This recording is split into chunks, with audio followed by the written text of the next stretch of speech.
دنیا کے خطرناک ترین ممالک۔ ایک افغانستان 2022 کے اسکور 3.554 کے ساتھ، دراصل 2021 کے 3.631 سے قدرے محفوظ، افغانستان مسلسل 5ویں سال دنیا کا سب سے خطرناک ملک بنا ہوا ہے۔ ایک جنگ زدہ ملک جو کئی دہائیوں سے جنگ، انقلاب اور خانہ جنگی کی لپیٹ میں ہے۔ افغانستان میں دنیا کے کسی بھی دوسرے ملک کے مقابلے میں جنگ اور دہشت گردی سے ہونے والی اموات کی تعداد زیادہ ہے۔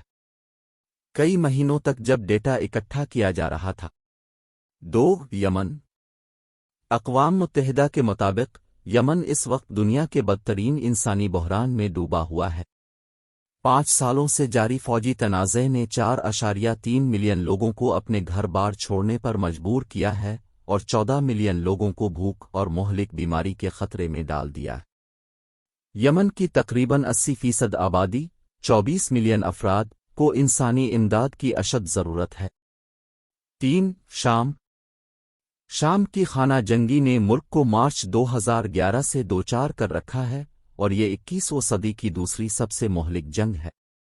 مارچ 2019 تک 5.7 ملین افراد شام سے فرار ہو چکے ہیں اور 6 ملین سے زیادہ اندرونی طور پر بے گھر ہو چکے ہیں۔ شام کے 2022 GPI 3.356 کو جاری تنازعات، شہری بدامنی اور بڑے پیمانے پر پرتشدد جرائم بشمول ڈکیتی، حملے، کار جیکنگ اور اغوا سے منسوب کیا جا سکتا ہے۔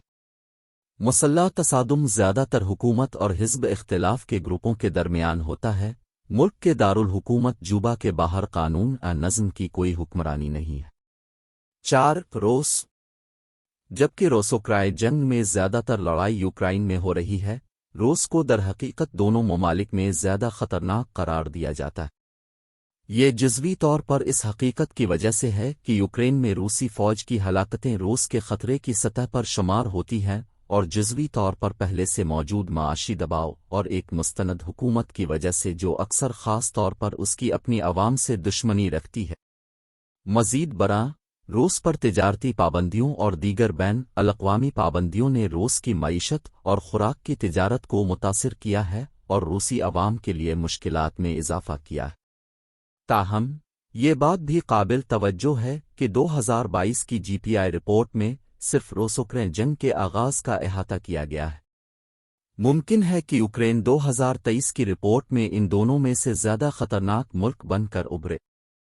دونوں ممالک کی نسبتی پوزیشن سے قطع نظر، یوکرین کے ساتھ روس کی جنگ کے اثرات پوری دنیا میں محسوس کیے گئے، خاص طور پر توانائی اور خوراک کی کمی کے شعبوں میں، اور توقع کی جاتی ہے کہ 2023 کی رپورٹ اور اس کے بعد بھی اس کی بازگشت جاری رہے گی، جس کی وجہ سے غذائی عدم تحفظ سمیت میٹرکس میں اضافہ ہوگا۔ فوجی اخراجات اور سیاسی عدم استحکام۔ 5 جنوبی سوڈان۔ سب سہارا افریقہ کا سب سے کم پرامن ملک، جنوبی سوڈان اعلیٰ درجے کے اندرونی تنازعات کی وجہ سے رکاوٹ ہے۔ اگرچہ اب بھی پرتشدد طور پر خطرناک ہے، ملک نے 2021 GPI سے 2022 GPI تک حفاظت میں مجموعی طور پر بہتری کا تجربہ کیا ہے، جس میں اندرونی تنازعات سے ہونے والی اموات کی تعداد 15% کی کمی اور قتل عام کی مجموعی شرح دونوں میں قابل ذکر کمی واقع ہوئی ہے۔ 2011 کے بعد ملک کی سب سے کم 6